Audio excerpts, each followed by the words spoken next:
Assalamualaikum warahmatullahi wabarakatuh. Apa kabar anak-anak semua? Kita bertemu lagi di pembelajaran seni budaya dan prakarya. Gimana kabarnya anak-anak, sehat? Alhamdulillah. Baik. Hari ini kita akan belajar mengenai menggambar ragam hias. Nah, pada pertemuan yang sebelumnya anak-anak telah mempelajari tentang menggambar flora, fauna, dan alam benda. Nah, saat ini kita masuk ke bab kedua mengenai menggambar ragam hias, ya. Baik, kompetensi dasar pengetahuannya memahami prinsip dan prosedur menggambar gubahan flora, fauna, dan bentuk geometrik menjadi ragam hias.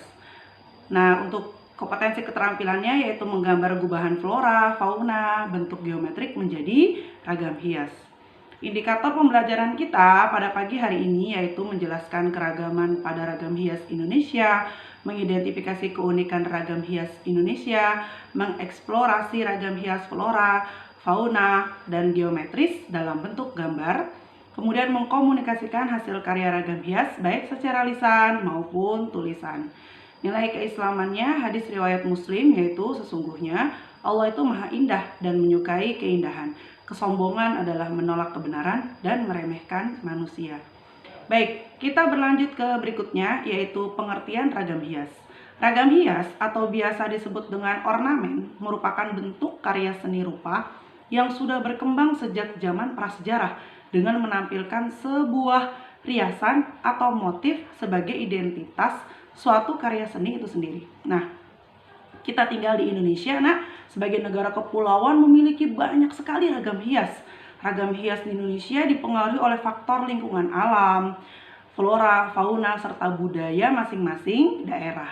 Nah, pembuatan ragam hias didasarkan atas kebutuhan masyarakat, baik yang bersifat praktis maupun yang terkait dengan kepercayaan atau agama. Nah, anak-anak sering lihat ya kalau di Kalimantan itu ada ukiran-ukiran kayu yang berbentuk manusia ya, atau kita sebutnya figuratif ya, itu untuk menyembah roh leluhur mereka. Nah, kemudian menggambar ragam hias dapat dilakukan dengan stilasi. Ya, apa itu stilasi? Penggayaan ya, menggayakan ya, dengan menyederhanakan bentuk objek yang menjadi sumbernya dengan pertimbangan keindahan. Selain itu, gambar hias juga harus disesuaikan dengan fungsinya. Nah, ada beberapa motif ragam hias ya. Nah, nanti anak-anak bisa lihat pada gambar berikut. Motif ragam hias diantaranya ada motif flora, kemudian ada motif ragam hias fauna, kemudian ragam hias figural, ya, kemudian ragam hias geometris, seperti itu. Nah, kita berlanjut ke berikutnya yaitu pola ragam hias.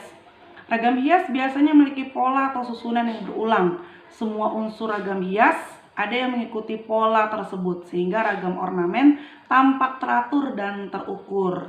Misalnya untuk ragam hias geometris biasanya mengikuti pola yang saling menyilang, zigzag, atau berputar mengikuti lingkaran. Nah, pola ragam hias juga dapat dibuat dengan cara yang tidak teratur, namun tetap diperhatikan keseimbangannya. Misalnya gambar hias pertama dibuat dengan ukuran lebih besar, kemudian yang pola kedua dibuat lebih kecil, kemudian pada pengulangan ketiga dibuat dengan ukuran besar lagi. Nah, teknik menggambar ragam hias ada beberapa hal yang anak-anak perlu perhatikan, yaitu pola bentuk yang akan digambar. Apakah motif fauna, flora, geometris, atau figuratif. Nah, persiapkan referensinya. Misalkan anak-anak cari dulu fotonya yang mau digambar, atau cari foto bunga atau tumbuhan yang biasa tumbuh di Indonesia sebagai sumber inspirasi kita untuk menggambar. Kemudian siapkan alat dan media gambar yang dapat menunjang pola bentuk yang akan digambar. Jika ragam ornamen yang akan kamu gambar memiliki detail, maka ukuran dan arah dan presisi persiapkan juga penggaris dan pensil yang runcing. Kemudian tentukan ukuran pola atau gambar yang dibuat. Salah satu kata kunci ragam hias adalah pengulangan. Maka ukuran pola gambar harus cukup untuk diulang beberapa kali pada media. Misal minimal ada 5-6 jajar pola pengulangan dalam satu kertas. Maka kita harus mempersiapkan kertasnya. Misalkan kertasnya kertas gambar A3, atau kalau dicukupkan untuk kertas A4 maka harus cukup dengan media gambarnya. Kemudian buat sketsa dulu satu bidang ragam hias pada satu kotak atau bidang pola yang dibuat.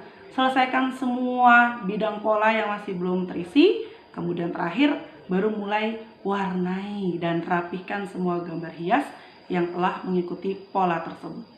Nah, pada pertemuan kali ini anak-anak diminta mengelompokkan gambar-gambar yang Bu Ambar berikan. Ya, anak-anak mengelompokkan apakah gambar-gambar tersebut termasuk ragam hias flora atau fauna atau geometris atau figuratif ya. Bu Ambar memberikan tugas ini dalam jangka waktu 1 pekan ke depan ya. Jadi jangan terburu-buru, anak-anak perhatikan dulu gambar-gambarnya, kemudian kelompokkan gambar-gambar tersebut sesuai dengan jenisnya. Terima kasih atas perhatian anak-anak, semoga bisa dipahami dengan baik. Tetap sehat, tetap semangat. Sampai ketemu minggu depan. Assalamualaikum warahmatullahi wabarakatuh.